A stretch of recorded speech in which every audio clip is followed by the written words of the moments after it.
তুমি বিগত ১৩ বছর ধরে একটা অকাল্ট প্রফেশন বা প্র্যাকটিসের মধ্যে রয়েছে। প্র্যাকটিসের একদম ইনিশিয়াল ফেজে তোমার সাথে একটা ঘটনা ঘটেছিল। স্টার্টিং ফেজে একটা এমন ঘটনা ঘটেছিল, সত্যিকার আমাকে ভীষণই নাড়িয়ে দিয়েছিল। ঘটনাটা শুরু হচ্ছে, উনি যখন চাকরি সূত্রে ট্রান্সফার হয়ে একটি ভাড়া বাড়িতে এলেন। প্রথম কদিন ওনার অসুবিধা হয়নি। ৮ দিন পরে রাতের বেলা উনি বই পড়তে বসেছেন। ওনার হঠাৎ মনে হলো যে ওনার কিচেন থেকে কোনো জিনিস পড়ে গেল। পরের দিন একই রকম ঘটনা ঘটে। এবার পরের দিন ছিল আওয়াজটা আরেকটু জোরালো। যেহেতু কোনো উৎস খুঁজে পেতেন না, সেহেতু ওনার মধ্যে একটি অজানা আতঙ্ক তৈরি হচ্ছিল খুব স্লোলি। ওনার বাড়ির 15 মিনিট দূরে একটা ক্যাথলিক চার্চ ছিল। তো উনি ভাবলেন আমি ওখানেই যাই, যেখানে উনি কোনো দিন পা অবধি দেননি। উনি ব্যাক করেছেন বাড়িতে, ব্যাক করে কোনো রকমে বইটা গুছিয়ে রেখে আবার উনি ঘুমোতে জাস্ট যাবেন, দরজা নকিং শুনতে পেলেন। সেদিন রাত্রিবেলা উনি দরজা খুললেন, খুলে দেখলেন কেউ নেই। এরকম চলতে চলতে বই পড়তে বসেছেন, হঠাৎ ওরকম আওয়াজ আবার শুনতে পান। উঠে গিয়ে দেখলেন সত্যিকারের কিছু জিনিস পড়েছে। 16 দিনের মাথায় এসে দেখলো ওনার বইটা যেটা পড়ছিলেন মাঝখান দিয়ে পুরো ফেটে দুভাগ হয়ে রয়েছে।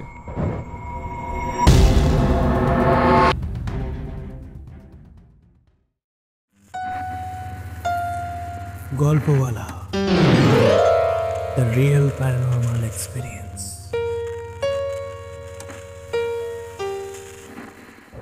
Hello everyone, welcome to Golpowala. আর গল্পওয়ালার আজকের হরর পডকাস্টে এমন একটা এপিসোড আপনারা দেখতে চলেছেন, যে এপিসোড সত্যিই আপনাদের ভয় পাওয়াবে। একটা বাড়ি যে প্রতিনিয়ত অপেক্ষা করে নতুন নতুন অতিথিদের, যার আনাচে কানাচে এক ভয়ানক অপশক্তির উপস্থিতি টের পাওয়া যায়, যে প্রত্যেক রাতে নিজের প্রেজেন্স আপনাকে ফিল করাতে চায়। আজকের পডকাস্টে আমার সাথে রয়েছে শুভ্রজিৎ একজন স্পিরিচুয়াল হিলার, এবং এই স্পিরিচুয়াল জার্নির একদম শুরুর দিকে এই ঘটনার সাক্ষী হয় সে। আজকের এপিসোড আপনারা এই মুহূর্তে কোথা থেকে লাইভ দেখছেন কমেন্ট করে জানান, তার সাথে লাইক বাটনটাও প্রেস করুন। আর আপনারাও যদি চান আপনাদের জীবনে ঘটে যাওয়া কোনো রিয়েল লাইফ প্যারানর্মাল ইনসিডেন্ট অথবা সত্যি ভৌতিক ঘটনা আপনারা আমার সাথে এবং গল্পওয়ালা পরিবারের সাথে শেয়ার করবেন, তাহলে অবশ্যই গল্পওয়ালার অফিসিয়াল ইমেল আইডি storyteller@gmail.com অথবা আমার ইনস্টাগ্রাম আইডি storyteller_অরিত্রকে ফলো করে ইনবক্সে ঘটনা লিখে পাঠাতে পারেন। এখন ঘড়িতে রাত্রি 9টা, আর আমি অরিত্র থাকছি আপনাদের সাথে আরও একটা মারাত্মক হরর পডকাস্ট নিয়ে।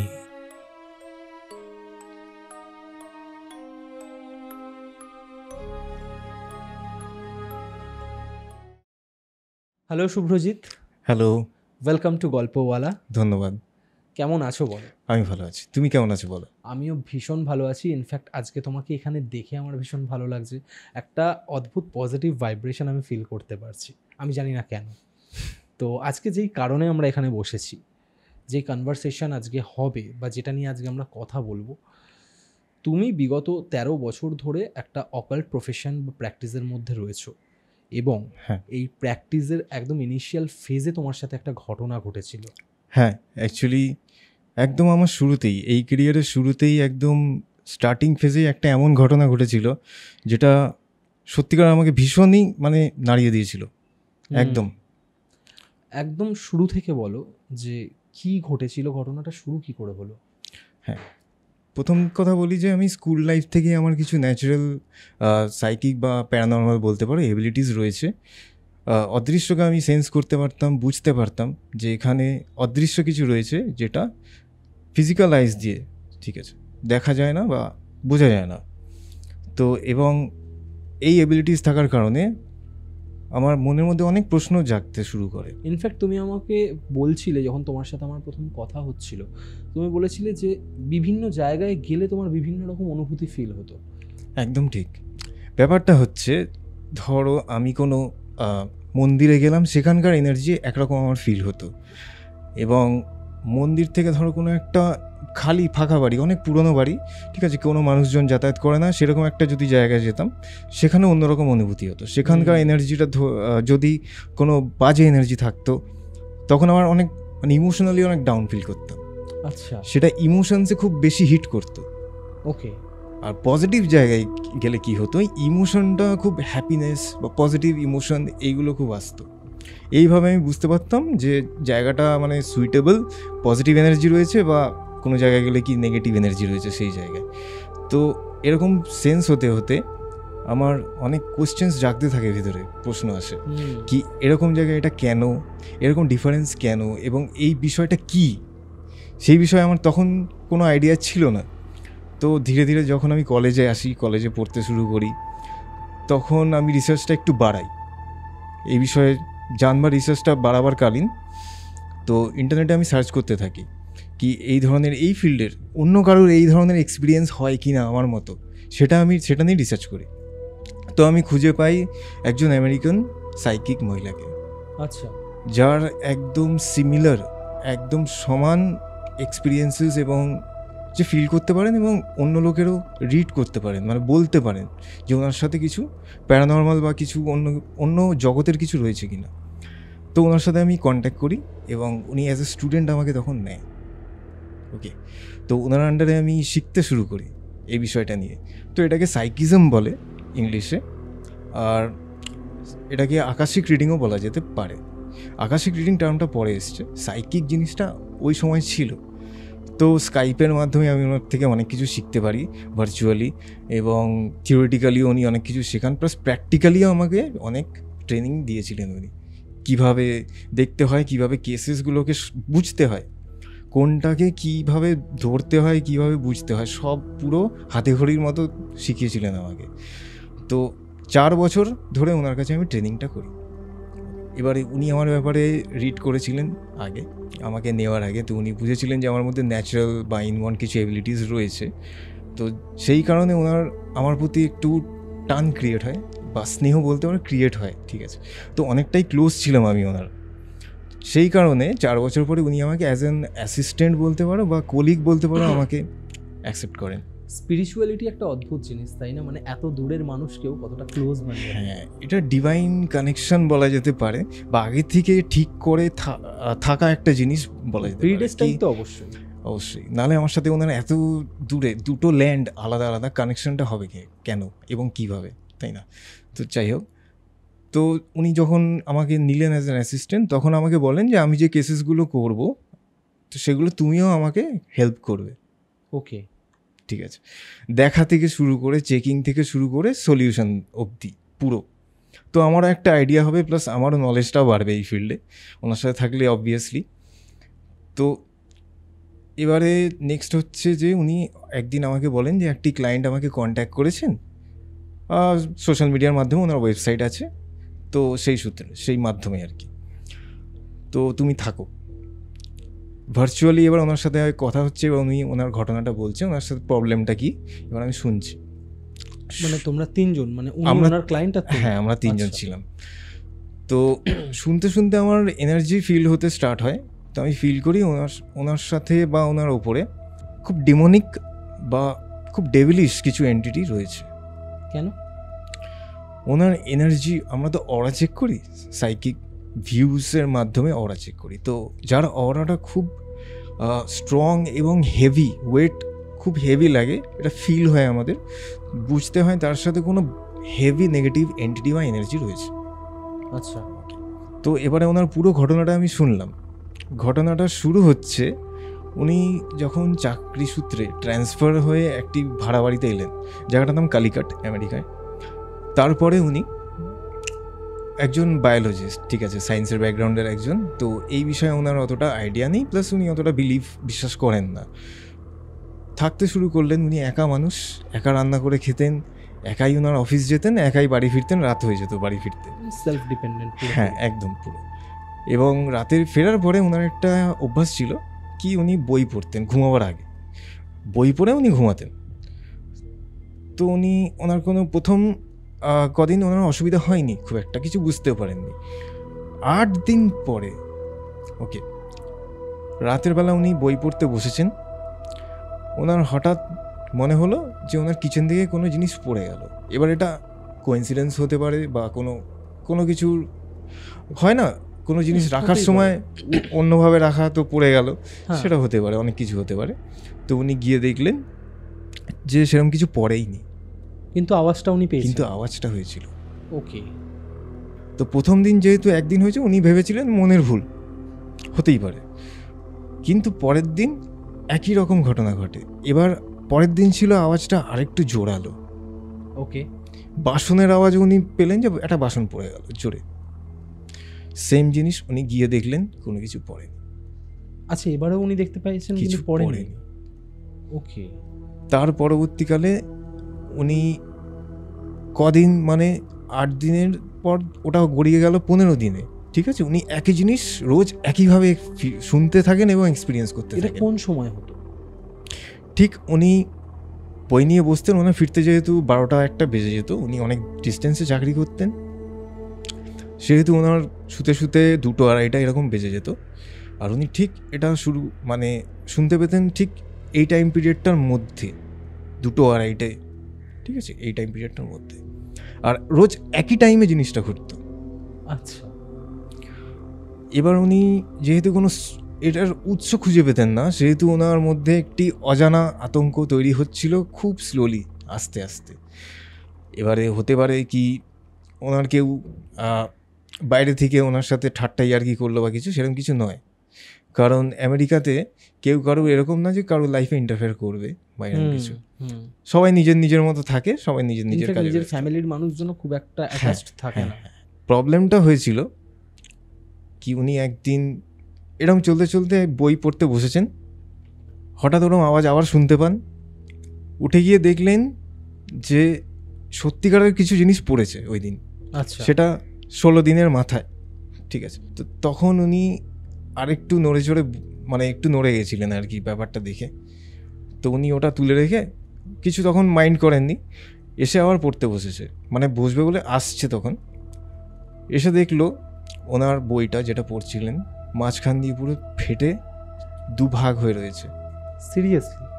এবারে সেই মোমেন্টটা ছিল ওনার কাছে বিশ্বাস আর অবিশ্বাসের মানে বিয়ন্ড চলে গেছিল, ব্যাপারটা ঊর্ধ্বে চলে গেছিল। মানে বইটা দুটো টুকরো হয়ে গেছে বলছো? বইটা 2টো টুকরো হয়ে টেবিলের পাশেই পড়ে আছে। উনি বেডে ছিলেন? উনি রান্নাঘরে দেখতে গেছিলেন কোন জিনিসটা পড়লো আবার, ঠিক আছে, ওটা তুলে রেখে জাস্ট ফিরছিলেন, টেবিলে ব্যাক করছিলেন। তো এসে দেখছে ওই রকম মানে বইটা 2 ভাগ টুকরো হয়ে পাশে পড়ে আছে। এবার এটা দেখে ওনার এমন ভয় লেগেছিল বা এমন উনি ঘাবড়ে গেছিলেন কি উনি ওই মোমেন্টে ওই বাড়িতে, মানে ওই ঘরে আর থাকেননি। বাইরে বেরিয়ে মানে কোথায় যাবে, কার সাথে উনি কথা বলবেন, কারণ উনি ওখানে একা এবং নতুন মানুষ, ঠিক আছে। উনি কাউকে চিনতেন না ওই সময়, কাউকে প্রতিবেশীদের সাথেও তখন ওনার আলাপ ছিল না। তো এবারে উনি জাস্ট ওনার বাড়ির 15 মিনিট দূরেই একটা ক্যাথলিক চার্চ ছিল, যেহেতু উনি ক্যাথলিক। তো উনি ভাবলেন আমি ওখানেই যাই, যেখানে উনি কোনো দিন পা অবধি দেননি এর আগে। আচ্ছা। কারণ উনি পেশায় একজন বায়োলজিস্ট ছিলেন। তো বিজ্ঞান ছাড়া উনি অন্য কিছু বুঝতেন না, জানতেন না এবং বিশ্বাস করতেন না। ওনাদের অত সময়ও নেই যে নিজেদের প্রফেশন, ক্যারিয়ার বা ওই সিস্টেমের বাইরে বেরিয়ে অন্য কিছু জানবে বা। ঠিক ঠিক ঠিক। ওই দিন প্রথম উনি কোনো ক্যাথলিক চার্চে পা রেখেছিলেন। এবারে সেখানকার যে ফাদার ছিলেন তাকে পুরো ঘটনাটা উনি শোনায়, এবং বই ফেটে যাওয়ার ঘটনাটা অবধি শুনে ফাদার বললেন যে এটা নর্মাল জিনিস লাগছে না, কিছু প্যারানর্মাল বা কিছু অদৃশ্য কিছু হতে পারে, আনন্যাচারাল কিছু। তো ফাদার বললেন ঠিক আছে, আমি আর আরেকজন, ওনার নিচে আরেকজন ফাদার ছিলেন, ওনারা ঠিক করলেন নেক্সট দিন ওনার বাড়ি গিয়ে প্রেয়ার করবেন বা ওনাদের যা রিচুয়ালস আছে ওনারা করবেন। তো সেটা করাতে ওনার বাড়িটা পবিত্র হবে, ওনাদের যা সিস্টেম সেই অনুযায়ী। আমরা নেক্সট দিন যাব সকালে। উনি ব্যাক করেছেন বাড়িতে, ব্যাক করে কোনো রকমে বইটা গুছিয়ে রেখে আবার উনি ঘুমোতে জাস্ট যাবেন, দরজা নকিং শুনতে পেলেন। সেদিন রাত্রিবেলা? সেদিন রাত্রিবেলা। আচ্ছা। জাস্ট ঘুমাতে যাবেন উনি, মানে ঘুমাতে শুতে পারেননি সেই সময় মোমেন্টে। উনি দরজা খুললেন, খুলে দেখলেন কেউ নেই বাইরে। এবার উনি প্রথমবারে হতে পারে কি হাওয়া বা কিছু, কিন্তু ওখানে এমন কেউ নেই যে ওনার সাথে ইয়ার্কি করবে বা কিছু, এবং ওনার আশেপাশে সেরকম কোনো লোক নেই। আচ্ছা ঠিক আছে, সব বয়স্ক লোক, ওনার প্রতিবেশীরা সবাই বয়স্ক ছিলেন, এবং এরকম কিছু ঘটনা হওয়ার মানে কোনো সুযোগই নেই। তো প্রথমবারে উনি সেটাকে অতটা গুরুত্ব দেননি, আবার দরজা বন্ধ করে উনি নিজের ঘুমোতে গেলেন, বিছানায় শুলেন, আবার দরজা নকিং সেকেন্ড টাইমেও। এইবারে উনি যখন দরজা খুললেন তখনও কেউ নেই। এই ব্যাপারটা উনি আর নিতে পারেননি। কোনো ক্রমে ব্যাগ নিয়ে, ঠিক আছে, টর্চ লাইটের ব্যাগ ছিল ওনার একটা, সেটা নিয়ে বাইরে চলে গেলেন। উনি আর এক সেকেন্ড উনি ওই ঘরটার মধ্যে থাকেনি কোনো রকমে, বা মানে ওই রাতটা উনি বাইরে বসেই কাটালেন। ঠিক আছে, ওনারা সাহস হয়নি যে উনি ঘরে আবার ভিড়ে গিয়ে ঘুমাবেন বা উনি থাকবেন ওই ঘরে। ফাদারদের আসার উনি অপেক্ষা করলেন। সকালবেলা ফাদাররা এলেন, ঠিক আছে, তো ফাদাররা জিজ্ঞেস করলেন যে রাত্রিবেলা কিছু হয়েছিল কি না। বাইরে ওনার সাথে দেখা হয়েছে, বাইরে দিয়ে জিজ্ঞেস করছিল ওনাকে। তো উনি বললেন আমার সাথে পরবর্তীকালেও এই ধরনের ঘটনা ঘটেছে। দরজার ঘটনাটা বললো উনি। তো ফাদাররা শুনে বললেন ঠিক আছে, এবার ভেতরে চলো, আমরা আমাদের মতো প্রে করবো, আমাদের রিচুয়াল করব। ফাদাররা যখন ভেতরে ঢুকছিল ওনার এন্ট্রেন্স গেট দিয়ে, ঢুকবার আগে কিছুক্ষণ ওয়েট করে গেলেন, দাঁড়িয়ে গেলেন। যে এল্ডার ফাদার ছিল সে দাঁড়িয়ে গেছিল। এবার জুনিয়র যিনি জিজ্ঞেস করছেন তিনি যে কি হলো, বললেন এখানকার এনার্জি এতটা স্ট্রং কি এটা নর্মাল জিনিস, নর্মাল কিছু নেগেটিভ এনার্জি নয়, আচ্ছা কিছু মোর দ্যান নর্মাল। এটাকে বলা যায় মানে ডেভিলিশ, কোনো ডিমানিক কিছু। তো যাই হোক, এন্ট্রেন্স গেট থেকে শুরু করে দুজন ফাদারই হোলি ওয়াটার নিয়ে সেটাতে ঢুকলেন ভেতরে। আচ্ছা তারপর ওনার রুমে গিয়ে ওনাদের মতো ওনারা ওনাদের রিচুয়ালিস্টিক যে বই থাকে সেটা বার করলেন, বার করে পড়তে শুরু করলেন। ওনাদের যে প্রার্থনা বা মন্ত্রাস বা স্পেলস বলা যেতে পারে, যাই হোক, পড়তে পড়তে ওনারা এক্সপিরিয়েন্স করছিলেন এবং ফিল করছিলেন যে ওনাদের ঠোঁট যখন দাঁড়িয়ে পড়ছিলেন ওরা, কেউ আটকে ধরবার চেষ্টা করছে। এটা আরও মানে ওনাদের একটু নাড়িয়ে দেয়। তো এরকম জিনিস সিনেমাতে দেখেছি। একদম ঠিক কথা, কিন্তু বাস্তবেও এনার্জি জিনিসটা মাইন্ড কন্ট্রোলের মাধ্যমে করতে পারে, এটা করতে সক্ষম। তো ওনারা অতি মানে একটু অসুবিধাই হচ্ছিল ওনাদের প্রেয়ারটা করতে, কোনো রকমে ওরা কমপ্লিট করে। প্রেয়ারটা কমপ্লিট করার পরে ওনাকে বলে, সেই ভদ্রমহিলাকে বলে তুমি এবার ক্যান্ডেল জ্বালাও। ক্যান্ডেল জ্বালিয়ে নেক্সট রিচুয়ালটা ওরা করবে। তো ভদ্রমহিলা ক্যান্ডেল যখনই জ্বালাতে যাচ্ছে তখনই একটু জ্বলে উঠে নিভে যাচ্ছে। এরকম অনেকক্ষণ ধরে চলতে থাকে, কিছুতেই ক্যান্ডেল জ্বালানো যাচ্ছিল না। ফাদাররা এবার বললেন আমরা এবার ক্যান্ডেলটাকে একটু সারাউন্ড করে দিচ্ছি, একটু ঘিরে দিচ্ছি হোলি ওয়াটার দিয়ে, তারপর তুমি জ্বালাতে পারবে। এবারে ওনারা ঘিরে দেওয়ার পরে যখন সেই ভদ্রমহিলাটি জ্বালালেন ক্যান্ডেলটিকে, এবার একটা কথা বলি, আমরা ক্যান্ডেল সাধারণত যেভাবে দেখি জ্বালানোর পরে, যে নিচের দিকটা একটু মোটা থাকে আর ওপর দিকটা একটু তীক্ষ্ণ থাকে, ঠিক? এবার যদি তুমি হঠাৎ করে দেখো জ্বালাবার পরে সেখানে কোনো মানুষের আকৃতি দেখা যাচ্ছে, কোথায়? তখন তোমার কিরম লাগবে? ক্যান্ডেলটাতে মানে ক্যান্ডেলের যে আগুনের অগ্নির শিখাটা সেটা মানুষের আকৃতি নিয়ে নিয়েছিল। কি বলছো? এইটা দেখে ফাদাররা ইমিডিয়েটলি রিচুয়াল বন্ধ করে, আর যে জুনিয়র ফাদার ছিল সে এক সেকেন্ডও ওই ঘরে তারপরে থাকেনি, দেখে সঙ্গে সঙ্গে বেরিয়ে যায়। ঠিক আছে, ফাদারকে বলে। সত্যি এই ঘটনা বিশেষ করে ওয়েস্টার্ন কান্ট্রিজে বেশি দেখা যায়, যেখানে নেগেটিভ এনার্জি অতিরিক্ত স্ট্রং হয়। এটার সায়েন্টিফিক মানে স্পিরিচুয়ালি সায়েন্টিফিক কারণ আছে। সেটা হচ্ছে ওরা যেহেতু কবর দেয়, ঠিক আছে, ওরা তো কবর দেওয়ার রিচুয়াল ওদের মানে নিয়ম, ওদের ট্র্যাডিশন, সেই কারণে যে এন্টিটিগুলো হয় তারা পুরোপুরি 100% পঞ্চতত্ত্ব থেকে আলাদা হতে পারে না। কিন্তু আমাদের ক্ষেত্রে সেটা আলাদা, আমরা কিন্তু পুড়িয়ে দিই।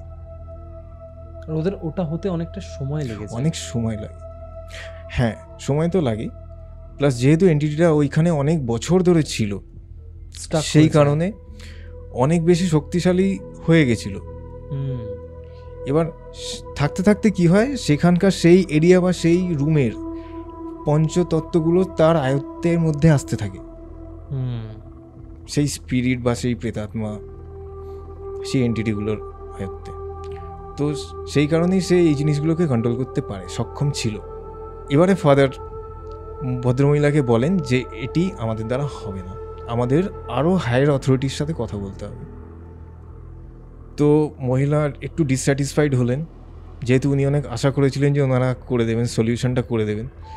তো যাই হোক, ওনারা ফিরে গেলেন। ফিরে ওনাদের যে সিনিয়র বিশপ, তার সাথে কথা বললেন ব্যাপারটা নিয়ে। ওনারা পুরো প্রুফ দিলেন, কারণ ওদের মধ্যে একটা আছে কি, ওরা প্রুফ ছাড়া বিশ্বাস করে না যে কারোর সাথে এরকম প্যারানর্মাল ঘটছে কিনা। ওরা পুরো যাচাই করবে জিনিসটাকে, তারপরে ওরা কিছু করবে, রিচুয়ালিস্টিক বা এক্সরসিজম এগুলোর দিকে এগোয় ওরা।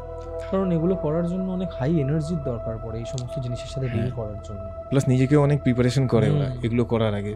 তো বিশপ বললেন যে ঠিক আছে, এরপরে আমি যাব, প্লাস উনি আরেকজন সিনিয়রের সাথে কনসাল্ট করে ব্যাপারটা ডিসকাস করে ওনাকেও নিয়ে যাবেন বলে ঠিক করেছেন। এবার তাদের সঙ্গেও থাকবেন ওই দুজন, 4 জন মিলে যাবে এরপর।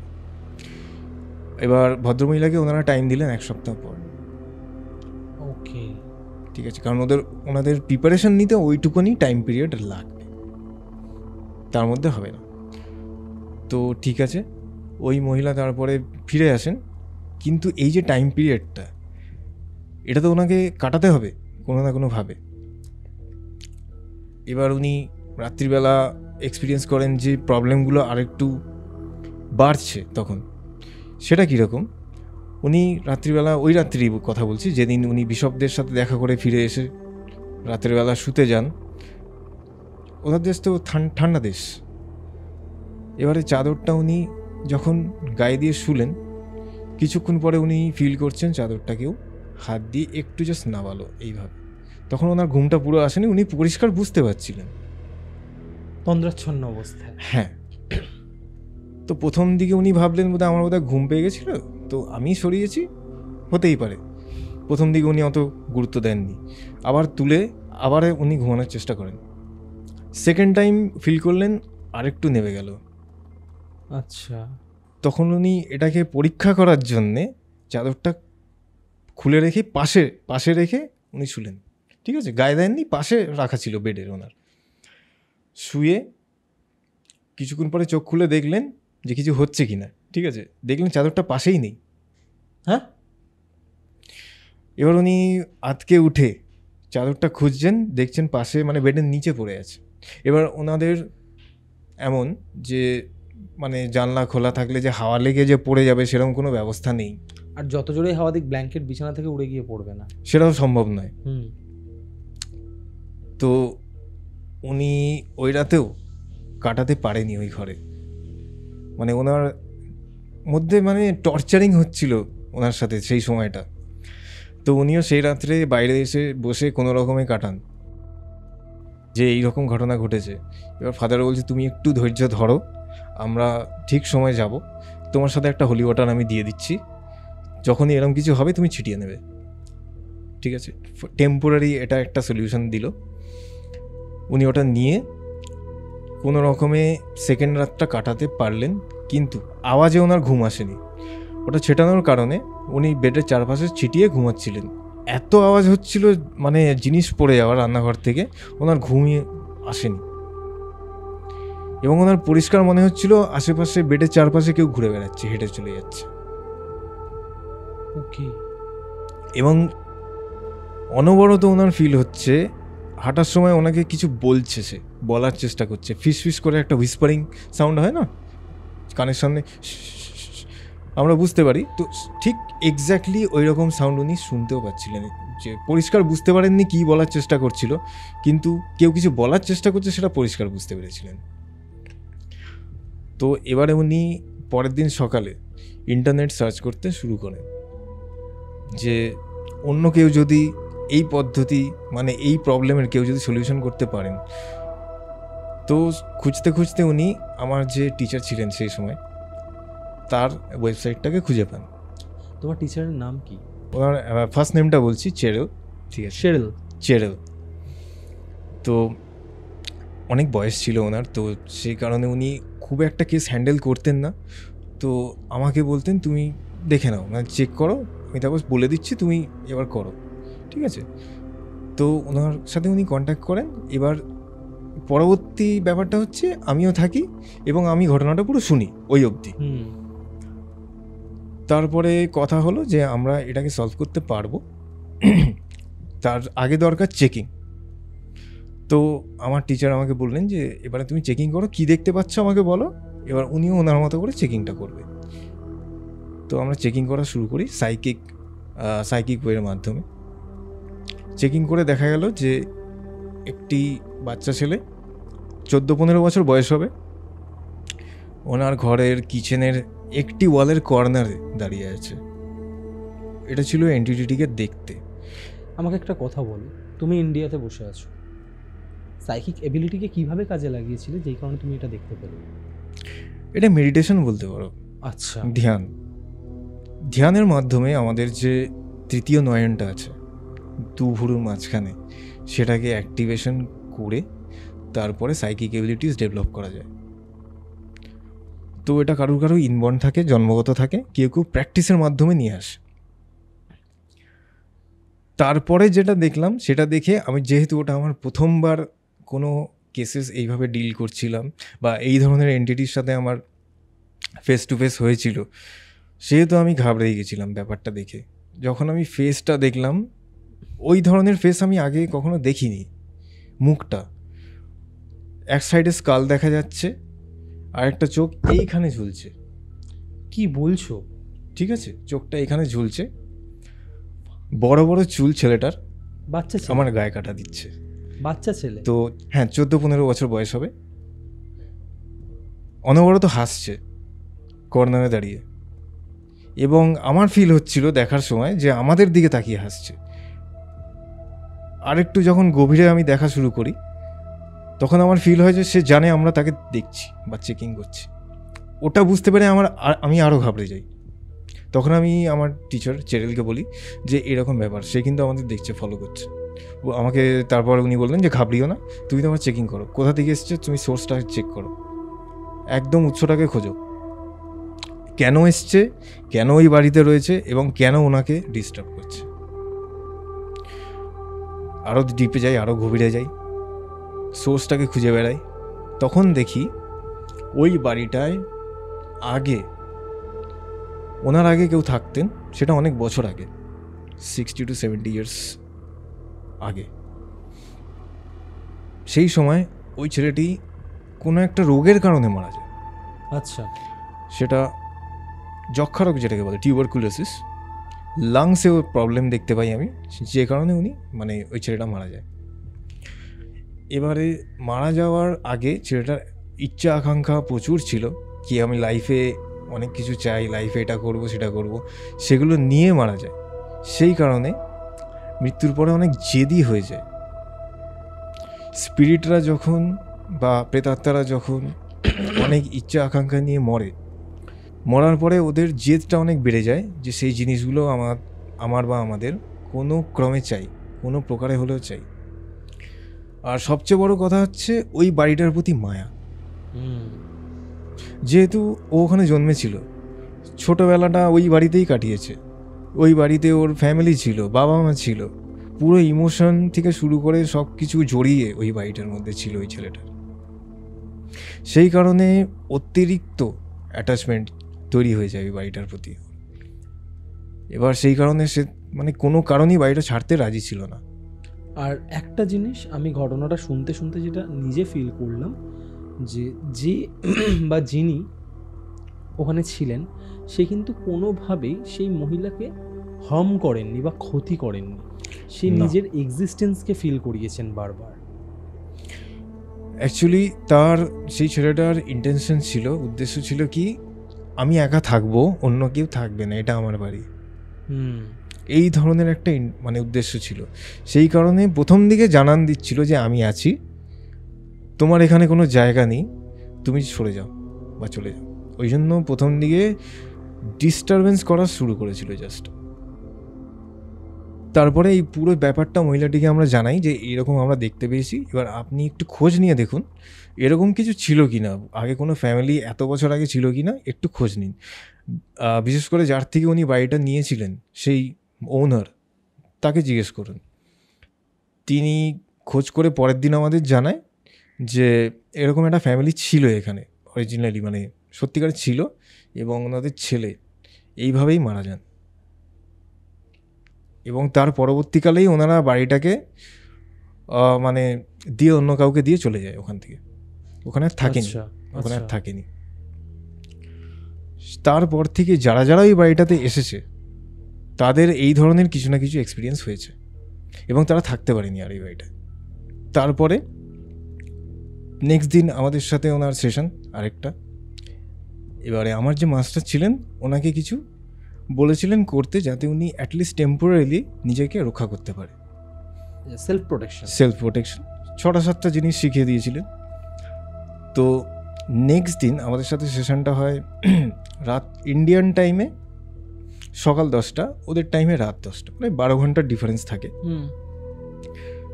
কিন্তু যখন ওনাকে সেকেন্ড টাইম আমরা কলে দেখলাম, ঠিক আছে, সেটা আরও ভয়ঙ্কর।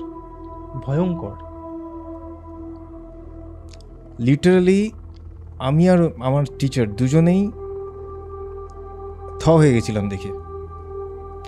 ভদ্রমহিলা যখন ভিডিওটি অন করলেন নিজের, সারা মুখে স্ক্র্যাচেস। যখন বললাম যে এটা কি করে হলো, কোথাও মানে আপনি ঘুমের ঘোরে নিজেকে করেছেন নাকি, উনি বললেন শুধু আমার মুখে নেই, সারা শরীরে, পিঠে, গলায়, পায়ে, সব জায়গায় উনি দেখাতে পারেননি। পাটা দেখেছি, পিঠটা এইভাবে দেখিয়েছে, জাস্ট ঘাটটা, পুরো 3খানা নখের আঁচড় এইভাবে যেরকম পড়লে হয় একদম সেম।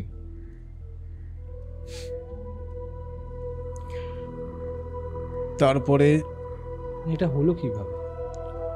এইটা যখন আমরা আবার রিচেকিং করি এটার পরে ইমিডিয়েটলি যে এটা কী করে হলো বা কেন হলো, তো চেকিং করে আমরা দেখি, এবং আমি যা দেখলাম আমার মাস্টারও তাই দেখলেন, দুজনেই শেয়ার করলাম ওনার সাথে, কি তুমি যখন ঘুমাচ্ছিলে, ঠিক আছে, ব্যাপারটা হয় কি, কোনো সাটেল বিং, সূক্ষ্ম যে কোনো প্রাণী বলছি ইন দ্য সেন্স প্রেতাত্ম একটা প্রাণী, ঠিক আছে, তো যখন খুব স্ট্রং হয়ে যায় বা যখন খুব রেগে যায় তখন একটা মানুষের মাইন্ডকে ক্যাপচার করতে পারে। আচ্ছা, ঠিক আছে, যদি সে বেশি স্ট্রং হয় সেই মানুষটার থেকে। তো সেইটা হয়েছিল, ওনার মাইন্ডটাকে কন্ট্রোল করে ওনারই নখের থ্রুতে, ঠিক আছে, ওনার সারা শরীরে স্ক্র্যাচ ফেলিয়েছিল। তাই বলে ঘাড়ে? Like this.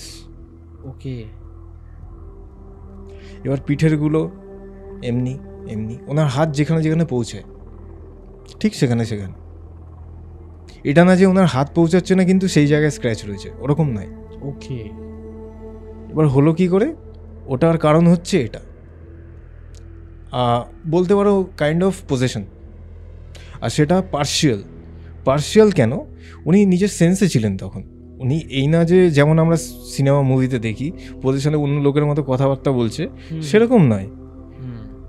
উনি অচৈতন্য ছিলেন ঘুমের ঘোরে, সেই অবস্থায় ওনার লিমস, হাত কন্ট্রোল করে ওনাকে দিয়ে ওগুলো করানো হয়েছিল। তো সেটা ছিল আরও মানে ভয়ঙ্কর অবস্থা, কারণ এতে বোঝা গেছিল যে এন্টিটিটি আস্তে আস্তে ওনাকে ফিজিক্যালি টাচ করছে, আর এটা আরও সাংঘাতিক হয়ে যায় তখন, কারণ যে কোনো মুহূর্তে ওনার অর্গানস, ঠিক আছে, টাচ করতে পারে এবং বড়সড় ক্ষতি করে দিতে পারে। সেই সেই জায়গায় যাচ্ছিল ব্যাপারটা। তো আমরা ঠিক করলাম ইমিডিয়েটলি এটার সলিউশনের দিকে এবার আমরা যাব, আর অপেক্ষা করা যাবে না। এর মধ্যে কি হয়, এই ঘটনাটা চলতে চলতে আমাদের সাথে উনি কন্ট্যাক্ট করেন, আমরাও চেকিং করি। এই যে টাইম পিরিয়ডটা, এর মধ্যে চলে আসে 7 দিনের দিন, যে বিশপ বলেছিলেন যে উনি আসবেন ওনার আরও ফাদারদের নিয়ে, পরের দিন ছিল সেই ডেটটা। তো এবারে আমরা বলি ঠিক আছে, পরের দিন তো ওনারা আসবেন, তো আমরা এক্ষেত্রে কিছু বলবো না, ওনারা ওনাদের মতো করুক, ঠিক আছে। তারপর আমরা আবার চেকিং করবো একবার, কতটা কি হলো তারপরে আমরা বলবো, জানাবো আপনাকে। কিন্তু এটার ইমিডিয়েটলি কিছু করা দরকার না, আপনার খুব বড়সড় বিপদ আসছে। পরের দিন ফাদাররা এলেন ওনার বাড়িতে। বিশপ ঘরে মানে ওনার বিল্ডিং এন্ট্রেন্সের আগেই রিচুয়ালস করেন। ওনার বিশপদের কাছে একটা স্টিক থাকে, পবিত্র খুব স্টিকটা, ঠিক আছে, ওটা দিয়ে রিচুয়ালস করেন, প্রেয়ার্স করেন, করে তারপর ওনার ঘরে ঢোকেন, প্রবেশ করেন। ওনাদের অনেকগুলো প্রেয়ার্সের বই ওনারা নিয়ে আসেন, প্লাস একটা কলড্রন টাইপের ওনারা আনেন যেটার মধ্যে রেড ওয়াইন রাখে, ঠিক আছে। রেড ওয়াইন ঢেলে ওনারা পুরো একদম ট্র্যাডিশন ওয়াইজ রিচুয়াল করতে স্টার্ট করেন, সামন করার জন্য। একদম এটাকে কাইন্ড অফ এক্সরসিজম বলা যেতে পারে। এবং বিশপ ওনার রুমে প্রবেশ করেই বলেছিলেন যে এটা কোনো সাধারণ নেগেটিভ এন্টিটি নয়। আচ্ছা, এটা আরও মারাত্মক হয়ে গেল যখন এটা আমরা শুনলাম যে বিশপ বলেছেন এটা কোনো সাধারণ নেগেটিভ এন্টিটি নয়। কারণটা কি, এন্টিটিটার সাথে যেহেতু অনেক বছর হয়ে গেছিলো এন্টিটিটার ওখানে থাকতে থাকতে, আর যত থাকে তত ওটা নেগেটিভ হতেই থাকে। সেটার কারণে স্পিরিটটার সাথে অ্যাটাচমেন্ট হয়ে গেছিলো একটা ডেমনের, সেটার নাম বলা উচিত না, ডেমনের নাম, ঠিক আছে, এস দিয়ে নাম বলছি, ওকে। এন্টিটিটাকে যখন আমরা চেকিং করে দেখি যে ওর ব্যাকগ্রাউন্ডে ব্যাক সাইডে কে দাঁড়িয়ে আছে, তখন আমরা দেখতে পাই তার ফেসটা। ডিমনের? হ্যাঁ। কি নাম? Just like God. Baphomet? Saturn. জয় বজরংবলী। তাকে দেখতেই হচ্ছে একটা ছাগ মুন্ডকের মতো দেখতে, শিং রয়েছে, জাস্ট লাইক এ গোট। মুন্ডুটা ছাগলের মতো, শরীরটা মানবের মতো, ওকে। তো ওই মুখটা দেখতে পাই, সেটা দেখে মানে ওটা আমি দেখে অত মানে নিতে পারিনি জিনিসটা, মানে ঘাবড়ে গিয়ে আমার মাস্টারকে তখন বলি যে এই ব্যাপার, এখানে আমি থাকবো না, এটা আপনি দেখুন।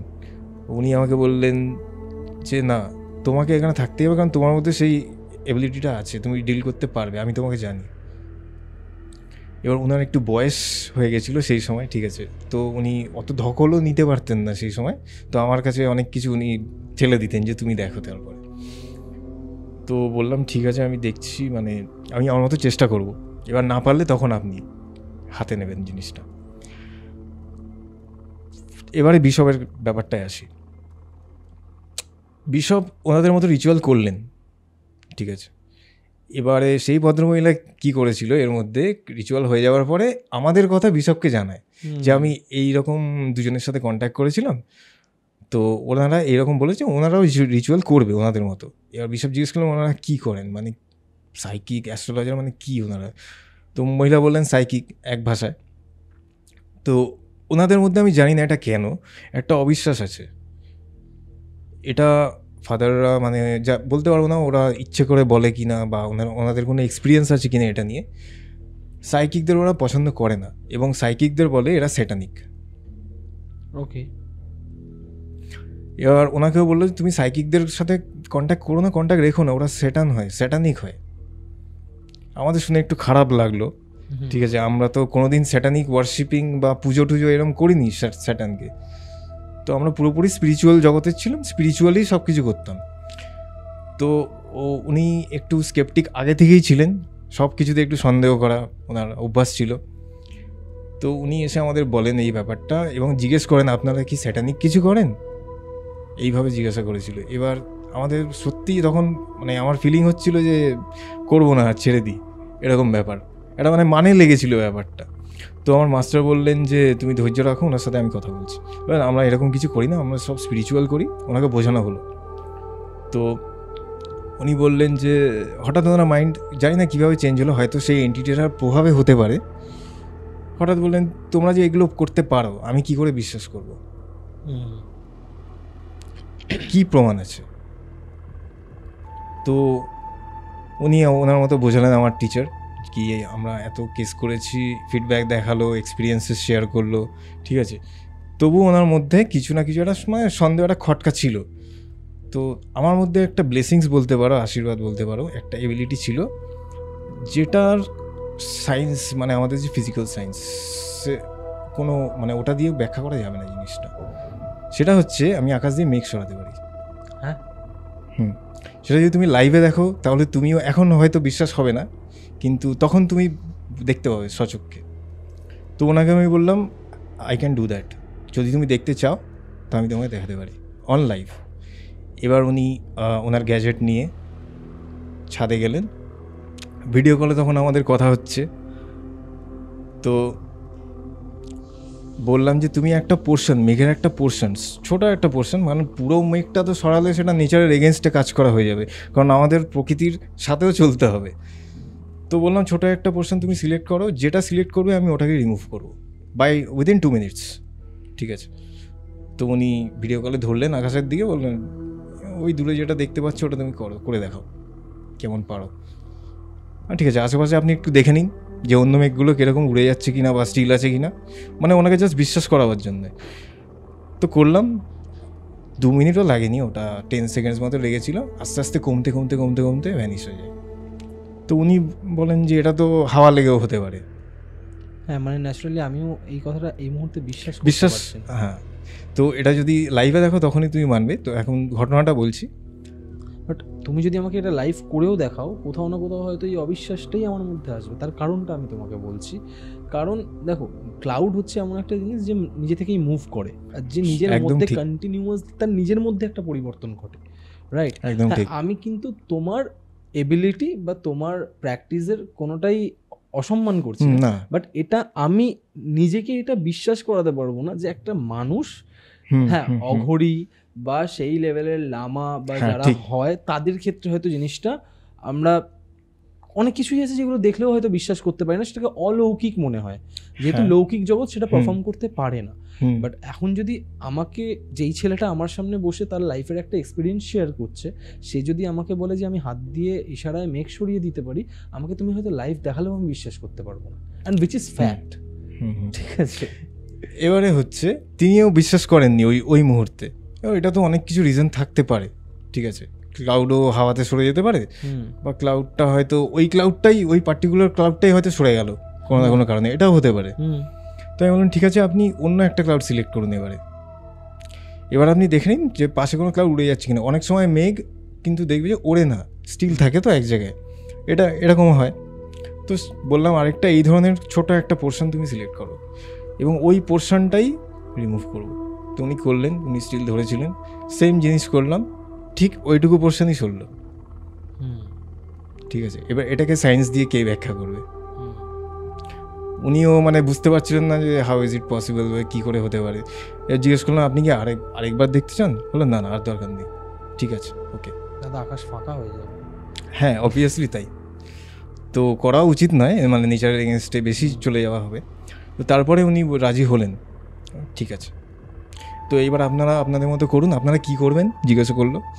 বললাম আমরা তো সব মেডিটেশনের মাধ্যমে করি, কোনো আমাদের ওরকম রিচুয়ালিস্টিক বা তন্ত্রে যেটা হয় যন্ত্র করে বা হাওয়ান যোগ্য করে ওরকম না, আমরা সবই মেডিটেশনের মাধ্যমে করব। এবং আমাদের একটা স্পেশাল প্রসিডিওর ছিল যেটাকে বলে লাইট ওয়ার্কিং। আচ্ছা, ওটাতে কি হয় যে এনার্জিটাকে লাইট ফর্মে দেখে, লাইট ফর্মে ভিজুয়ালাইজ করে কাজ করা হয়। প্রোটেকশন থেকে শুরু করে নেগেটিভিটি রিমুভাল অবধি সব কিছু করা যায়। তো এবার শুরু করলাম আমার মাস্টারের সাথে বসে লাইভে। তখন ওনাকেও নিয়ে নিলাম, বললাম আপনিও বসুন, সঙ্গে জল রাখুন, এটসেট্রা। শুরু করা হলো এবং ফার্স্টে ওনাকে প্রোটেকশন করা হয় লাইট ওয়ার্কিং করে, তারপরে জিনিসটা স্টার্ট হয়। কারণ যখন রিমুভাল প্রসেসটা শুরু হবে তখন এই এন্টিটিটা হতে পারে ওনাকে অ্যাট্যাক করবে, মানে করতে পারে, ঠিক আছে? কারণ ওনার ওপরে জিনিসটা রয়েছে এবং ওনার এনার্জির সাথে জিনিসটা অ্যাটাচড। ওকে, সেই কারণে চলতে থাকে অনেকক্ষণ। চলতে চলতে উনি প্রচণ্ড ইরিটেশন ফিল করেন নিজের শরীরে। এখানে ইচিং হচ্ছে, ঘাড়ে ইচিং হচ্ছে, কোনো সময় মাথায় ইচিং হচ্ছে, ঠিক আছে? তো যখন রিচেকিং হয়, করার সময় কি হতো, আমি ধরো কিছু একটা রিমুভাল করছি, তো আমার মাস্টার চেকিং করছে, তারপরে ভেরিফিকেশন করার জন্য কতটা কি সরছে বা কতটা কাজ হচ্ছে। এবার উনি করছিলেন, এবার আমার চেকিং করার পালা। তখন আমি দেখি এনডিটিটা ওনার মাথার কাছে এসে খুব জোরে জোরে হাসছে, মানে অট্ট হাসির মতো, যে দেখাতে চাইছে ওর কিছু হচ্ছে না। বা ওর কিছু করা যাচ্ছে না ওকে, ঠিক আছে। তো এবারে ডিসাইড করলাম হোয়াইট লাইটে জিনিসটাকে পাঠিয়ে দেবো, ডিসলভ করে দেবো পুরোপুরি 100%। হোয়াইট লাইটে পাঠিয়ে দিলে কী হয়, সে আর ব্যাক করে না, ইউজুয়ালি সেটা হয়। তো হোয়াইট লাইট একটা ফর্ম করে ভিজুয়ালাইজ করে পাঠাতে স্টার্ট করা হলো, এবং দেখা হলো মানে দেখা যাচ্ছিল আস্তে আস্তে ডিসলভ হয়ে যাচ্ছে, চলে যাচ্ছে এন্টিটিটা, আর সাইজেও ড্রপ করছিল এন্টিটিটা, মানে বড় থেকে ছোট হয়ে যাচ্ছিল। সিরিয়াসলি? হ্যাঁ, এরকম হয়?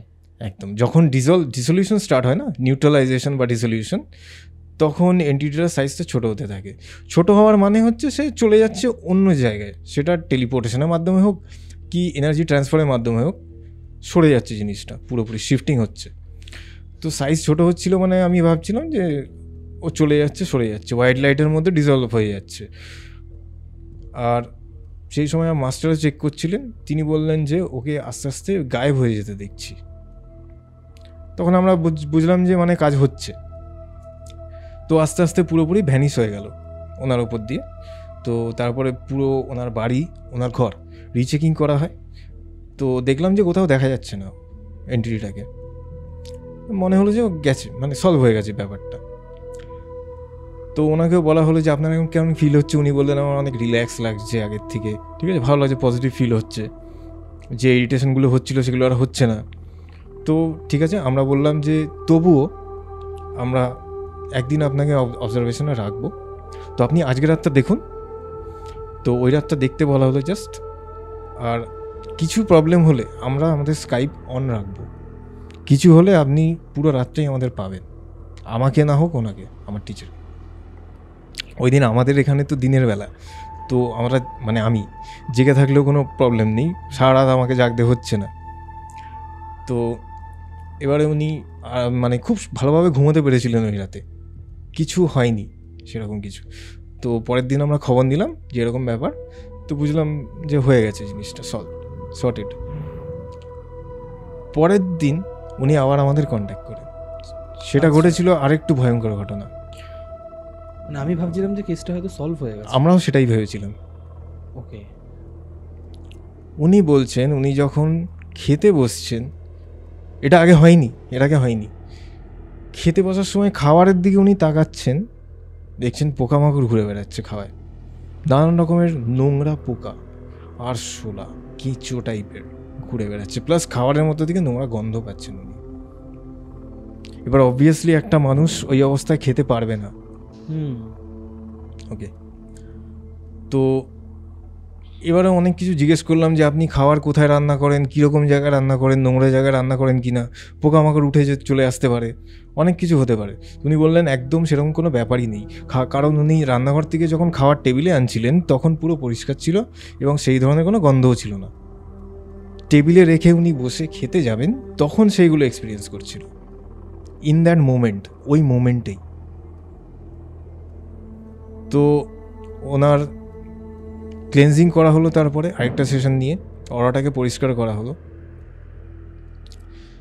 কিন্তু 2 দিন পরে উনি যখন কন্ট্যাক্ট করেন তখন বললেন উনি যে আমার সাথে 2 দিন ধরে সকাল বিকেল সবসময় যখনই খেতে বসছি তখনই এই ধরনের ঘটনা ঘটছে, উনি খেতে পারছেন না।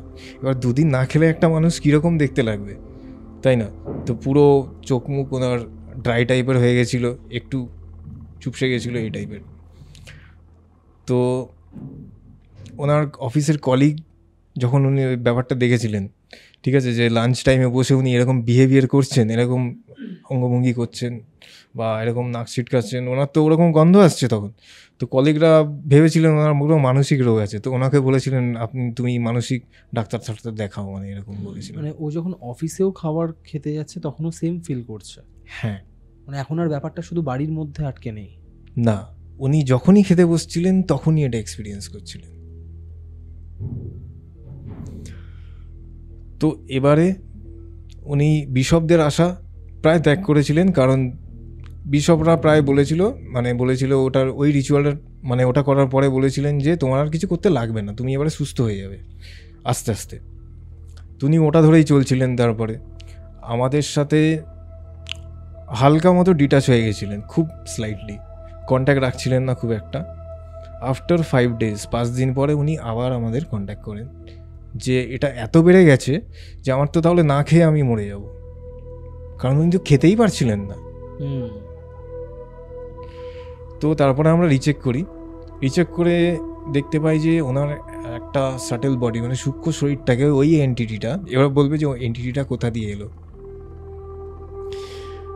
দেখলাম যে এন্টিটিটা ওনার বাড়ির মধ্যেই একটা দেওয়ালের পিছন দিকে খাপটি মেরে বসে থাকার মতো লুকিয়ে থাকে না, একদম ওই ধরনের লুকিয়ে রয়েছে। এবং একটা ক্লোক ইউজ করছে। ক্লোক মানে একটা কোট টাইপের হয়, ঠিক আছে, ব্লেজার টাইপের, ব্লেজার বলবো না, ঠিক বড় কোট থাকে না ম্যাজিশিয়ানরা যেটা পরে আর কি, ওই টাইপের একটা ইউজ করছে, যেটার দ্বারা পরে ওটা মানে ধারণ করলেই ও ইনভিজিবল হয়ে যাচ্ছে, আর দেখা যাচ্ছে না। হ্যাঁ, তো এটা দেখার পরে আরেকটু ঘাবড়ে যাই আমরা, যে এইরকম হলে তো মানে সরানো খুব ডিফিকাল্ট ব্যাপার, আর টাফ হয়ে যাচ্ছিল ব্যাপারটা আরও, মানে বোঝাই যাচ্ছিল না যে কি করে কি করা যেতে পারে এই ক্ষেত্রে।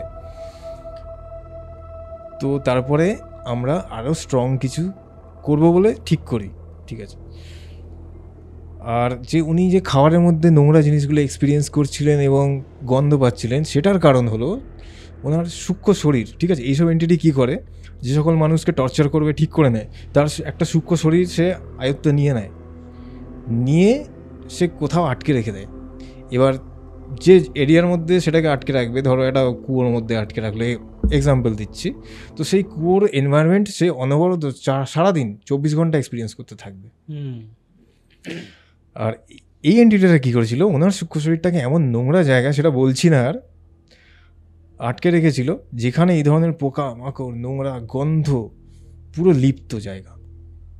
আর উনিও এই ধরনের জিনিস খেতে বসে হোক কি রাত্রে শোয়ার সময় হোক, সারাক্ষণ এক্সপিরিয়েন্স করছিলেন। এটা হচ্ছিল ব্যাপার। এবারে আমরা ওনাকে বলি যে আমরা আরও স্ট্রং কিছু করতে চাই, আপনি আমাদের অ্যালাউ করতে দিন। ওনার মনে তো অবিশ্বাস দিন দিন বাড়ছিল, কারণ সেই এন্টিটা মানে তখন বোঝা গেছিলো যে ছিল না, ওনাকেও বলা হয়েছিল যে ছিল না, কিন্তু পরবর্তীকালে আরও ভয়ঙ্কর প্রবলেম শুরু হয় ওনার লাইফে। তো উনি রাজি হলেন, কোনো রকমের রাজি করানো হলো আর কি। তো সেই যে সেশনটা ছিল সেটা করা হলো আরেকটু পাওয়ারফুলি। সেখানে আমরা নিজেদের সারাউন্ড করে নিয়েছিলাম ক্যান্ডেল দিয়ে, আর আমার টিচার উনিও নিজেদের সারাউন্ড করে নিয়েছিলেন নিজেকে আর কি করে।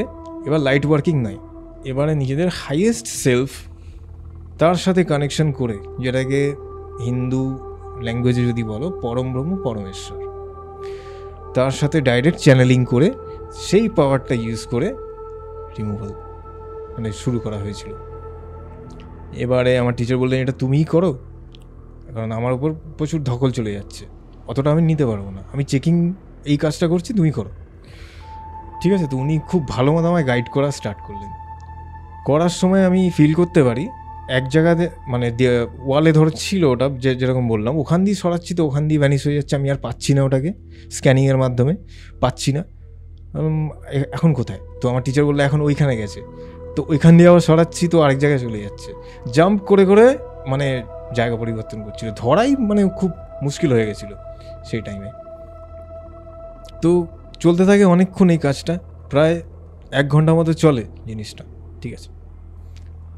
তারপরে কি হয়, একটা ভয়ঙ্কর জিনিস দেখতে পাই, যেটা হচ্ছে করতে করতে দেখি ছেলেটার ওই রকম তো ভয়ঙ্কর রূপ ছিলই, যখন হোয়াইট লাইট মানে পরম ব্রহ্মের আলোটা ওর উপর ফেলা হয়, ঠিক আছে, তখন দেখতে পাই হঠাৎ ওর পা থেকে শুরু করে মোমবাতি যেমন গলে, পুড়তে পুড়তে গলে যায় না, ওরকম গলতে স্টার্ট হয়েছে ওর পা দিয়ে। আর সেই দৃশ্যটা ছিল ভয়ঙ্কর, কারণ আমি কখনো এর আগে আগুনে পুড়ে যাচ্ছে লোকে কখনো দেখিনি, মানে সেই সময় কখনো দেখিনি।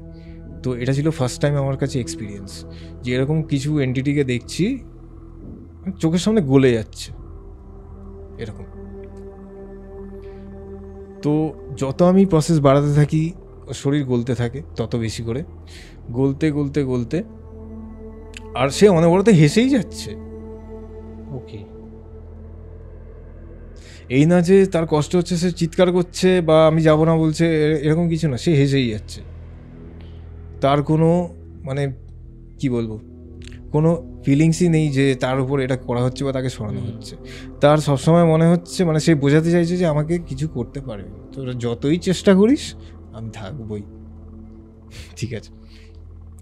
তো হলো ওটা, আস্তে আস্তে দেখলাম স্কাল ফেস্ট আমার ওর মুন্ডুটাও আস্তে আস্তে ডিজলভ হয়ে গেল।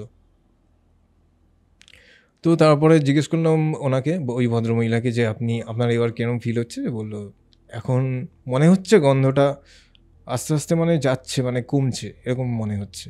ঠিক আছে, আজকে রাত্রে আপনি খান, খেতে বসুন, কীরকম লাগে আমাদের জানাবেন।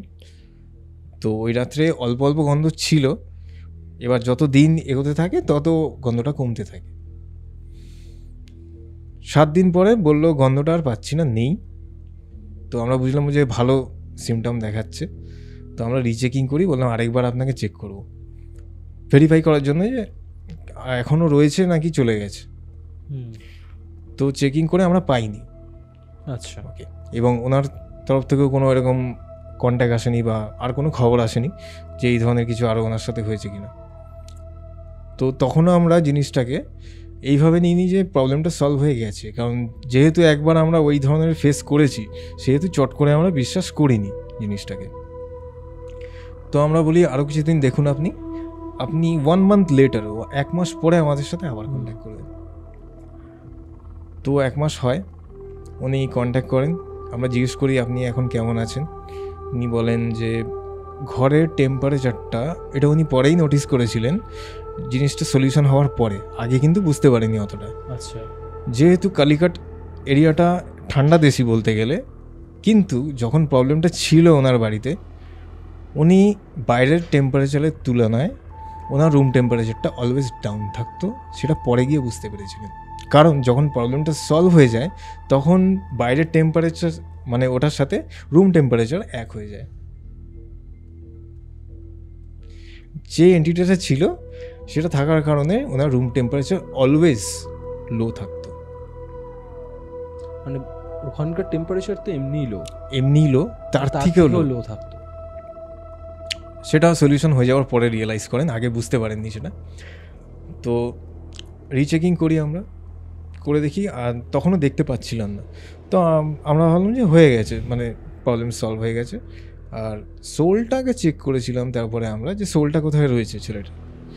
তো তখন দেখা গেছিলো যে ছেলেটার একটা কফিনের মধ্যে ছেলেটার সোলটা ডিজলভ হয়ে যায়, ওর যে বডি তার সাথে। এটা কী কারণে হয়েছে যদি বলি, মানুষের কর্ম থাকে, তো কর্মার কারণে আফটার ডেথ সোল কোথায় যাবে সেটা তার কর্মই নির্ধারিত করে। সেই কারণে সেই সোলটা তার বডিতে ফার্স্টে আবার ডিজলভ হয়।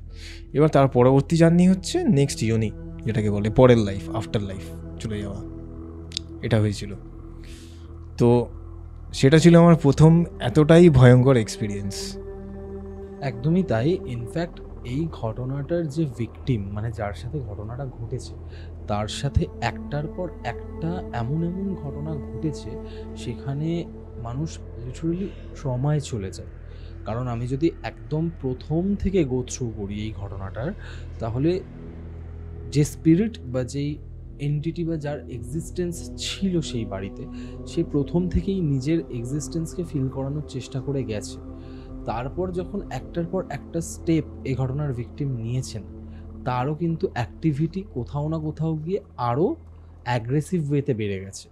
তো একটা দিকে থ্যাঙ্কফুল টু ইউনিভার্স যে ওনার কোনো ক্ষতি হয়ে যায়নি। যদি আরেকটু ডিলে হয়ে যেত, কারণ ও ফিজিক্যালি হার্ম করা অলরেডি শুরু করে দিয়েছে, তো তার ওরকম কোনো কিছু হওয়ার আগে যে কেসটা সলভ হয়ে গেছে সেটা শুনে ভালো লাগলো অনেস্টলি। আর আমাকে একটা কথা বলো, তোমার এই ঘটনাটা না আমার মনের মধ্যে অনেকগুলো প্রশ্ন জাগিয়েছে। ঠিক আছে, এটা আমি জানতে চাইবো। তার কারণ হচ্ছে, তুমি সাইকিক এবিলিটির কথা বললে, আমরা হলিউড মুভিতে বা বিভিন্ন রিসার্চ করতে গিয়ে জানতে পেরেছিলাম যে এড ওয়ারেন লরেন ওয়ারেনের কথা, রাইট? ঠিক আছে, এড অ্যান্ড লরেন ওয়ারেনের কথা। তো সেখানে লরেন ছিল ক্লিয়ারভয়েন্স এক্সপার্ট, বা তার ওই এবিলিটিটা ছিল, সেও একজন সাইকিক ছিলেন। একদম। তো আমরা মুভির মাধ্যমে দেখেছি যে সে কী কী করতে পারতো একটা সাইকিক এবিলিটি দিয়ে। স্ট্রং যে তুমি ভারতবর্ষে বা ইন্ডিয়াতে বসে আমেরিকান পেশেন্টের মানে ওখানকার একটা বাড়িকে তুমি দেখতে পাচ্ছ, তুমি ভিশন মানে কি বলবো এটাকে, আমি আমি আমি জানি না, ঠিক আছে? কারণ তুমি বলছো যে তুমি তোমার ভিশনে দেখেছো ওখানে একটা এন্টিটি বসে আছে, ইনফ্যাক্ট তুমি অনেক কিছুই ওরমভাবেই চেক আউট করেছো। তো এটা কি সত্যিই পসিবল? মানে ন্যাচারাল ইনবর্ন সাইকিক এবিলিটি কি এতটা স্ট্রং থাকে, নাকি এটাকে অন্য কোনো প্র্যাকটিসের মাধ্যমে আরও বেশি স্ট্রং বা ডেভেলপ করা যেতে পারে? ইনবর্ন হোক বা প্র্যাকটিসের মাধ্যমে ডেভেলপমেন্ট করার ক্ষেত্রেও মানে বলবো যে সেম জিনিস।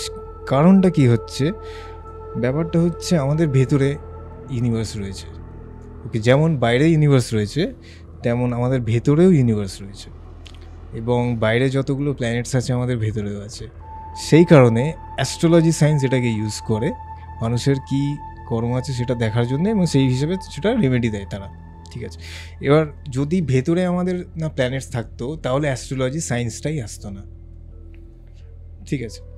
তো ঠিক সেইভাবেই সাইকিক এবিলিটি ইউজ করে শুধু এই পৃথিবীটা নয়, পুরো ইউনিভার্সটাকেই দেখা যায়, এবং সেটা একটি জায়গায় বসেই, সেটা ইন্ডিয়াতে হোক, কোনো পাহাড় পর্বতে হোক, কি যে কোনো জায়গা থেকে জঙ্গলে বসে হোক। কারণ আমাদের আগের প্রাচীন মুনি ঋষিরা ঠিক এইভাবেই 9 প্ল্যানেটসের ব্যাপারে জানতে পেরেছিল। কারণ তখন তো কেউ আবিষ্কার করেনি 9 প্ল্যানেটস, এটা তো পরে আবিষ্কার হয়েছে, বৈজ্ঞানিকরা আবিষ্কার করেছিল। কিন্তু আমাদের যে অ্যাস্ট্রোলজি সায়েন্সটা, এটা তো দীর্ঘ মানে সত্যযুগ থেকে চলে আসছে এই সায়েন্সটা, ঋষি ভৃগুর দ্বারা সৃষ্টি এটা। তো এবার তারা কি করে জানলো? তাদের কাছে তো সেই মেশিন ছিল না, সেই যন্ত্রপাতি কিছু ছিল না। তো তারা যোগ আর ধ্যানের মাধ্যমে তাদের ভেতরে যে একটা ইউনিভার্স রয়েছে সেই নলেজটাকে ফেচ করে এত কিছু জানতে পারে। তো ঠিক সাইকিকরাও সেটাই করে। এটা এবার ইংরেজিতে সাইকিক বা সাইকিজম বলা হয়, ভারতে এটা টার্ম দিব্য দৃষ্টি বা দিব্য দর্শন। রাইট। না, আমি জানতে চাইছি যে সাপোজ তোমার তো এরকম একটা এবিলিটি রয়েছে, তো কোনো প্র্যাকটিসের মাধ্যমে কি সেটাকে আরও এনহ্যান্স করা যায়? হ্যাঁ, এটা সম্ভব যোগ আর ধ্যানের মাধ্যমেই, ঠিক আছে? পার্সোনালি আমি যদি বলি আমার ব্যাপারে, আমি প্রচণ্ড মেডিটেশন করতাম, একবারে বসে 5 আওয়ার্স 6 আওয়ার্স মেডিটেশন করেছি। হ্যাঁ, তো মেডিটেশন একটা সাবজেক্টের উপরে মেডিটেশন করলেও এটা ডেভেলপ হয়। যারা ইনবর্ন সাইকিক হয় তাদের বেশি সময় লাগে না বা বেশি এফোর্ট দিতে হয় না, তো সেইভাবেই ডেভেলপ হয়। আলাদা কিছু মানে খুব কঠিন সাধনা করতে হয়েছে এরকম কিছু নয়। এটা ইনবর্নের ক্ষেত্রে বলছি আর কি, যারা জন্মগত হয়। আর যারা জাস্ট মানে এই লাইফেই, প্রেজেন্ট লাইফেই মানে থার্ড আই ওপেন করে প্র্যাকটিস করে, তাদেরকে একটু বেশি এফোর্ট লাগাতে হয়। কারণ তাদের পাস্ট লাইফের কর্ম থাকে যেগুলো বাধা সৃষ্টি করে, সেগুলোকে পরিষ্কার করে তারপরে তারা এগোয়। ওই জন্য তাদের সময়টাও একটু বেশি লাগে, এটাই ডিফারেন্স। এই যে নিজস্ব সাইকিক এবিলিটিকে কাজে লাগিয়ে আমি যেই প্রশ্নগুলো করছি, আমি যেগুলো পড়েছি, আমি যেগুলো দেখেছি, ইউটিউব হোক বা ইন্টারনেট হোক, টেলিভিশন হোক, বিভিন্ন মুভির থেকেও যেটুকু জানতে পেরেছি, আমি লরেন ওয়ারেনের কনসেপ্ট থেকেই তোমাকে জিজ্ঞেস করছি যে উনি কিন্তু সাইকোলজিক্যালি খুব মানে এফেক্টেড হতেন, রাইট? ঠিক। কারণ উনি যখন বিভিন্ন কেস হ্যান্ডেল করতেন বা যখন কেসগুলোকে নিয়ে কাজ করতেন, তখন যেই নেগেটিভ এন্টিটি বা নেগেটিভ যেই কী বলবো প্রেজেন্স সেখানে থাকতো, সে কিন্তু কোথাও না কোথাও ওনার সাইকোলজিক্যাল মাইন্ডটাকে নিয়ে গেম খেলতো। সে তাকে অনেক কিছু ভিজুয়ালাইজ করাতো, সে তাকে অনেক কিছু বোঝাতে চাইতো, ঠিক আছে? যেটা কিন্তু এডের সাথে হতো না, রাইট? এড ওয়ারেনের সাথে এই ঘটনাটা ঘটতো না, কারণ ওর ওই ক্লিয়ারভয়েন্স এবিলিটি নেই, ঠিক আছে? লরেন ওয়ারেনের আছে। লরেন ওয়ারেনের ক্ষেত্রে কিন্তু এই জিনিসটা ঘটতো। আমি তোমার কাছে এটা জানতে চাই, দেখো এগুলো তো আমরা মুভিতে দেখেছি, মুভিতে অনেক কিছু আমাদেরকে বোঝানোর জন্য অনেক রকম ভাবে হাইলাইট করে দেখানো হয়, ঠিক আছে? এই ঘটনাগুলো মানে কোনো স্পিরিট যদি তোমাদেরকে কোনো কিছু বোঝাতে চায়, তোমাদেরকে কোনো কিছু অ্যালার্ট করতে চায়, তোমাদেরকে কোনোভাবে হার্ম করতে চায়, অ্যাকচুয়ালি জিনিসটা কীভাবে ঘটে? আমাদের ক্ষেত্রে যদি বলি, মানে আমি আমার পার্সোনাল ক্ষেত্রে বলি, কি এফেক্ট হওয়া বলতে গেলে যে অন্য এক কারোর প্রবলেম ধরো আমি রিড করছি বা দেখছি, চেকিং করছি, সেই এনার্জিটা তো অবভিয়াসলি আমার উপরে আসবেই, ঠিক আছে? কিন্তু যদি আমি প্রোটেকশন না নেওয়া থাকি বা প্রোটেক্টেড না থাকি, তাহলে সেটা আমায় হিট করবেই। সেটা ইমোশনালি হোক, কি আমি ভয় পেয়ে যেতে পারি বা আমার শরীর খারাপ করতে পারে, ঠিক আছে? কিন্তু প্রোটেকশন যদি স্ট্রং থাকে তাহলে আমি শুধু ওটা চেকিংই করব, আমাকে ওটা কিছু মানে হার্ম করতে পারবে না। ওকে, তো সেক্ষেত্রে আমরা আগে দেখে নিই যে আমাদের প্রোটেকশনটা কতটা স্ট্রং। এবং আমরা সেটাকে ডিল করতে পারবো কিনা সেই এনার্জির সাথে কিনা। তোমরা নিজেদেরকে প্রোটেক্ট কী করে করো? মেডিটেশনের মাধ্যমে করি, চ্যান্টিংস রয়েছে, সিক্রেট মন্ত্রাস আছে, চ্যান্টিংস আছে, ভিজুয়ালাইজেশন টেকনিক আছে, অনেক টেকনিক আছে। আর এটা দীর্ঘদিনের প্র্যাকটিস, একদিনে এটা হওয়া সম্ভব নয়, কখনোই পসিবল না। তো দীর্ঘদিনের প্র্যাকটিস করতে করতে, এনার্জি আরও স্টাডি করতে করতে, দেখতে দেখতে, এক্সপিরিয়েন্স করতে করতে এখন ওটা মানে বুঝতে পারি যে কতটা প্রোটেকশন স্ট্রং লাগবে বা কতটা স্ট্রং রয়েছে, কি আরও স্ট্রেংথ বাড়াতে হবে কিনা, এগুলো এখন বুঝতে পারি। কোনো জায়গার যখন তুমি ভাইব্রেশনকে ফিল করো, ওই ফিলিংসের মধ্যে দিয়ে কি বুঝতে পারো যে ওই জায়গার পাস্ট হিস্ট্রি বা ওই জায়গায় কী কী মেমোরি স্টোর হয়ে রয়েছে? হ্যাঁ, এটা খুব বেশি গভীরে যাওয়ারও দরকার পড়ে না। কোনো জায়গায় গেলে সেই জায়গার একটা এনার্জি ভাইব্রেশন রয়েছে, এটা ন্যাচারাল, ঠিক আছে, আর সেটা এনার্জিরও লেয়ার্স হয়। তো ও একদম ওপরের লেয়ারে খুব টেম্পোরারি মেমোরিগুলো স্টোর থাকে, যেগুলো কিছুদিন পরে সরে যাবে বা অনবরত ডেইলি বেসিস চেঞ্জ হচ্ছে। আচ্ছা, এটা একদম ওপরের লেয়ার। তার একটু ডেপথে যদি যাওয়া যায়, সেটা হচ্ছে তোমার আরেকটু লং টার্মের মেমোরিজ, লাইক পাস্ট টাইম, 1 সপ্তাহ আগের মেমোরি, বা ধরে নাও ফিউচারে যদি বলি 1 সপ্তাহ পরের মেমোরি, কি আসছে সেটা। এইভাবে অনেক লেয়ার ক্রিয়েট হয়ে যায় এবং সব জায়গাতেই এরকম লেয়ার থাকে। যত লেয়ারের তুমি ডেপথে যাবে তত টাইম পিরিয়ডটা বাড়তে থাকে। এবারে ধরো 10 বছর আগেকার জিনিস জানতে চাই, তো তখন কি করব? তখন অতখানি ডেপথে গিয়ে সেই এনার্জিটাকে ফেচ করব, যেটা 10 ইয়ার্স এগোজ, মানে 10 বছর পুরনো মেমোরি। এইভাবে এটা পুরোটাই একটা সায়েন্স, কিন্তু সায়েন্স বলছি এই কারণে এটা স্পিরিচুয়াল সায়েন্স। রাইট। আর এই জিনিসগুলো কোনো বইতে লেখা নেই, এগুলো পুরোটাই এক্সপিরিয়েন্স এবং প্র্যাকটিক্যালি নলেজগুলো পাওয়া, করতে করতে মানে এক্সপিরিয়েন্স হওয়া। অনেক কিছু জানলাম। ইনফ্যাক্ট আজকের যে ঘটনাটা ছিল না, আমি এখন ওই ঘটনাটা থেকে বেরোতে পারিনি, ঠিক আছে, মানে অনেস্টলি বলছি। ইনফ্যাক্ট আজকে অফ ক্যামেরাও যখন আমি তোমার সাথে কথা বলছিলাম, তুমি এটাও আমাকে বলেছো যে আমাদের ভারতবর্ষে বা আমাদের দেশে এই ধরনের নেগেটিভ জিনিসপত্র যতটা না এফেক্ট ফেলে, তার থেকে অনেক বেশি এফেক্টিভ হয় ওয়েস্টার্ন কান্ট্রিতে। এটা নিয়ে অবশ্যই আমরা পরে একদিন কথা বলবো, কারণ আমার অনেক কিছু জানারও আছে এই ব্যাপারগুলো নিয়ে। যেহেতু তুমি মানে এমন একটা মানুষের কি বলবো ছত্রছায়া পেয়েছো, যে মানুষটা হয়তো নিজেও অনেক বেশি এক্সপিরিয়েন্সড, অনেক বেশি এলিজিবল, আর এই কারণেই আমার তোমার কাছ থেকে জানার ইচ্ছাটাও বাড়লো আরও অনেক বেশি। Thank you so much Subhrajit, ভীষণ ভালো লাগলো তোমার কাছ থেকে এই ঘটনাটা শুনে। ইনফ্যাক্ট সাইকিক এবিলিটি নিয়ে যে কথাগুলো আমরা বললাম, যে জিনিসগুলো তুমি আমাকে জানালে, আমি নিজেও অনেক কিছু জানতে পারলাম। Thank you so much for that. গল্পওয়ালাতে প্রথমবার এসে তোমার কেমন লাগলো বলো? খুবই ভালো এক্সপিরিয়েন্স হলো এবং তোমার সাথে কথা বলে খুব ভালো লাগলো, ঘটনাটা শেয়ার করে খুব ভালো লাগলো, এবং আমি ফিল করছিলাম যে তুমিও ঘটনাটাকে কোনো না কোনোভাবে মানে লাইক তোমার সাথে ঘটছে এরকমভাবে এক্সপিরিয়েন্স করছিলে জিনিসটাকে। এটা দেখে আরও বেশি ভালো লাগলো। না, অবভিয়াসলি, কারণ যখন আমার সামনে বসে কেউ ঘটনাগুলো শেয়ার করে না, আমি চেষ্টা করি সেই ঘটনাটার মধ্যে বাঁচার, ঠিক আছে। আমি যদি সেই ঘটনাকে ভিকটিমের মতো করে ফিল না করতে পারি, তাহলে কোনোভাবেই আমি এটা ফিল করতে পারবো না যে আমার উল্টো দিকের মানুষটাকে ফিল করেছে।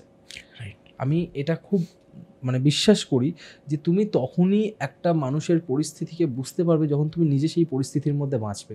একদম। অন্যের দুঃখ বোঝার জন্যও সেই দুঃখটাকে নিজের মধ্যে ফিল করতে হয়, অন্যের ভয়টাকে বোঝার জন্য সেই ভয়টা নিজেকে পেতে হয়। অন্যের খুশিতে তুমি তখনই খুশি হবে যখন তুমি সেই খুশিটা ভেতর থেকে ফিল করবে, না হলে সব কিছু ওপরই থেকে যাবে। আর এই কারণে সত্যি, যখন মানে তুমি কেন, আজকে অন্যান্য অনেক মানুষ এসে ঘটনা শেয়ার করে, আমি ফিল করি প্রত্যেকটা মানুষ যে তারা কতটা ডিপ্রেসড, কতটা স্ট্রেসড, সেই ঘটনাগুলো তাদের লাইফকে কতটা এফেক্ট করেছে। And this is the reason না, তারা চলে যাওয়ার পর তারা তো হয়তো ঘটনা এসে বলা হয়ে যায়, চলে যায়, কিন্তু ভাবো আমি একটা ঘটনা কতবার শুনছি, যখন আমি ঘটনা রেকর্ড করছি, যখন আমি এডিট করছি, যখন আমি পোস্ট প্রোডাকশন করছি এপিসোডটা আপলোডের আগে, তো আমি অনেকবারই শুনি। আর আমি ওই ঘটনাটার মানে যতদিন না এপিসোডটা রিলিজ হচ্ছে, আমি ততদিন ওই ঘটনাটার মধ্যে দিয়েই গো থ্রু করতে থাকি। তো অনেক বেশি মাইন্ডে এফেক্ট ফেলে, কারণ যারা ঘটনাটা বলে যাচ্ছে বা যারা এপিসোড ওয়াইজ শুনছে, তারা একবারই ঘটনাটা শুনবে, বাট আমাকে পুরো এই ঘটনাটার মধ্যে দিয়ে যেতে হয়, রাইট? তো অনেক রকমভাবে অনেক রকম এফেক্টও ফেলে, সেই কারণে নিজের মাইন্ডকেও অনেক বেশি স্ট্রং রাখতে হয়। কারণ আজকে যখন কোনো মানুষ, আমরা জানি যে আমরা মুখ দিয়ে যেটা বলি সেই এনার্জিটাই আমাদের চারপাশে কিন্তু একদম তাই। ছড়িয়ে পড়ে। তো আমি ভূতের গল্প করছি, আমি ভৌতিক ঘটনা বলছি, আমরা নেগেটিভ জিনিস নিয়ে কথা বলছি, তো অবভিয়াসলি আমার চারপাশে এনার্জিটা নেগেটিভ হচ্ছে। একদম সেটার সাথে ডিল করতে গেলে আমাকে নিজেকে অনেক বেশি পজিটিভিটি প্লাস নিয়ে রাখতে হবে। প্রোটেকশনেরও দরকার পড়ে। অবশ্যই তাই। তো এই কারণে আমি চেষ্টা করি, মানে যখনই কেউ ঘটনা শেয়ার করে, কারণ দেখো অনেস্টলি বলছি যে আমি চেষ্টাই করি মানুষের জীবনের সত্যি ঘটনাকে তুলে ধরার, আর এই কারণেই আমি মানে কি বলবো পুরোটা ঢুকে যাই এই ঘটনাগুলোর মধ্যে। আমি ভিজুয়ালাইজ করছিলাম যে তুমি যখন এটাও বলছিলে যে তোমরা 3 জন স্কাইপের ভিডিও কলে ছিলে, সে তোমায় ভিডিও কলের মধ্যে দিয়ে নিজের আঁচড়ের দাগগুলো দেখাচ্ছিল, আমি সব কিছুই ভিজুয়ালাইজ করছিলাম। মানে আমি ছোটো থেকে ছোটো জিনিসও ভিজুয়ালাইজ করি, তবেই আমি ঘটনাটা ফিল করতে পারি। এনিওয়েজ অনেক কিছু বলে ফেললাম, thank you so much Surajit, ভীষণ ভালো লাগলো। আশা করবেন ফিউচারেও আমরা তোমার কাছ থেকে আরও এরকম অনেক এক্সপিরিয়েন্স শুনবো। অবশ্যই। ভালো থেকো, ধন্যবাদ, নমস্কার। গল্পওয়ালা, দ্য রিয়েল প্যারানর্মাল এক্সপিরিয়েন্স।